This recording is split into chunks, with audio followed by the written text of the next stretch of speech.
যেমন যারা সুদ খায় তাদের মধ্যে ঈমান, যারা চুরি করে তাদের মধ্যে ঈমান, যারা মদ খায় তাদের মধ্যে ঈমান থাকে।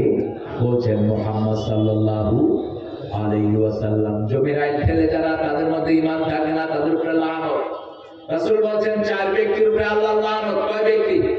4 ব্যক্তির উপরে আল্লাহর লানত। প্রথম ব্যক্তি যে আল্লাহ ছাড়া কারো নামে জবাই করে তার উপর আল্লাহর লানত। 2 নাম্বার পিতামাতাকে যেই সন্তান লানত দেয় তার উপর লানত। সাহাবায়ে কেরাম জিজ্ঞেস করলেন কে পিতামাতাকে লানত দেয়? রাসূল সাল্লাল্লাহু আলাইহি ওয়াসাল্লাম বললেন পিতামাতার ব্যাপারে বলে তোমার মতো বাপ মা আমার না হলেই ভালো হতো। এরকম সন্তান আছে না নাই? তোমার মতো বাপ মা আমার দরকার। এই সন্তানরা পিতামাতাকে লানত দেয়, আবার অন্যের বাপকে গালি দেয়, মাকে গালি দেয়, সেই গালি এসে নিজের বাপ মায়ের উপর পড়ে।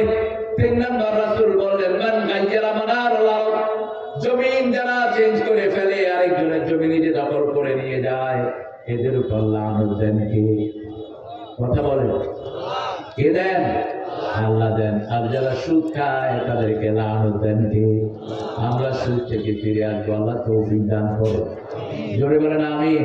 এখন সিস্টেমটা এমন করা হয়েছে সুদ থেকে বের হওয়ার কোনো উপায় নাই। অধিকাংশ দোকানদারিগুলো সুদের উপর টাকা নিয়ে ব্যবসা করছে, অন্য কোনো পদ্ধতি নাই। বেরিয়ে আসেন এটা থেকে। সুদের 12টা গুনাহ। কয়টা? রাসূল বলছেন আরো বেশি, 70টি গুনাহ, কিন্তু 12টা বিপদের সম্মুখীন আপনি হয়ে যাবেন। প্রথম, যারা সুদ খায় তাদের ঈমান থাকে না। 2 নম্বর, যারা সুদ খায় তাদেরকে পাগল করে কিয়ামতের ময়দানে উঠাবেন কে? সূরা বাকারার 175 নম্বর আয়াত।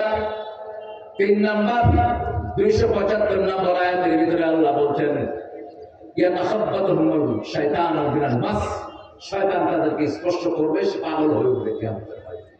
আবার রাসূল বলছেন নিজের রক্তের ভিতরে সাঁতরাইতে থাকবে, বিশাল রক্তের ভিতরে সাঁতরাইতে থাকবে সুদখোর। আবার সুদখোরের পেট বিশাল বড় হয়ে যাবে, তার পেটের ভিতরে সাপগুলো দৌড়াদৌড়ি করতে থাকবে। আবার সুদ যারা খায় এদের কারণে সমাজের মধ্যে দুর্ভিক্ষ আসে। সুদ যারা খায় এই সুদি কারবারের কারণে খেতের ফসল হয় না, খেতের গাছের ফসল হয় না, সুন্দর করে তরকারি হয় না, সবকিছুর দাম বেড়ে যায়। আল্লাহ সুদ থেকে আমাদেরকে হেফাজত করে। রাসূল বলছেন সুদের 70টি গুনাহ, সবচেয়ে ছোট গুনাহ হলো নিজের মায়ের সাথে জিনা করা। আর সুদ যারা খায় তারা আল্লাহর সাথে যুদ্ধ করে। কার সাথে?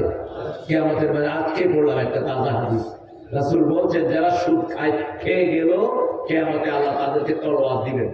তলোয়ার দিয়ে বলবেন যে আল্লাহ আল্লাহ রাসূলের সাথে যুদ্ধ করতে আসো। সূরা বাকারা 279 নম্বর আয়াত। فإن لم تفعلوا فأذنوا بحرب من الله ورسوله وذروا ما بقي من الربا إن كنتم مؤمنين। তুমি যদি মুমিন হতে চাও সুদের যা আছে ছেড়ে দাও, যদি না চাও আল্লাহর সাথে রাসূলের সাথে যুদ্ধের জন্য তৈরি হও। কিভাবে যুদ্ধ করবেন? মশার সাথেই তো আমরা পারি না। এই যে ডেঙ্গু এসেছে, ডেঙ্গু কত মানুষকে ধ্বংস করে গেছে, শুধু মুসলমানদেরকে হেফাজত করে দিয়েছেন কে? মুসলমান বেশি মরে নাই, অল্প কিছু মরেছে। ঠিক না ঠিক? অজু আছে যেখানে ডেঙ্গু নাই সেখানে, অজু আছে যেখানে করোনা নাই সেখানে, ভালো মানুষ যেখানে ডেঙ্গু নাই। ডেঙ্গু শুধু ধরে বড় ঘুষখোর, সুদখোর, চোর, ছেচর, এগুলোকে ডেঙ্গু খায়। ডেঙ্গু চিনেন তো? গ্রামে তো ডেঙ্গু নাই, গ্রামের লোকেরা ভালো, মশাও ভালো, কোন রকমের কামড় টামড় দেয়। আমি আপনাদের দিকে কোথায় জানি গিয়েছি, দেখি যে এক লোক কাঁচা দিয়ে শুয়ে আছে। কাঁচা বলে তো ওই যে লুঙ্গিরে এমনি করে দেয়, কি বলে লেঞ্জু, এই লেঞ্জু দিয়ে শুয়ে। আমি বললাম ভাই আপনি লেঞ্জু দিচ্ছেন কেন? কয় মশারি নাই তো হুজুর, যাতে মশা লোক যায় না কামড়ায়, যেন লেঞ্জু দিচ্ছে। কি সরল মানুষ গ্রামে। বললাম মশা কামড়ায় নেই, কয় না মশা লোক যায় আর আসে না।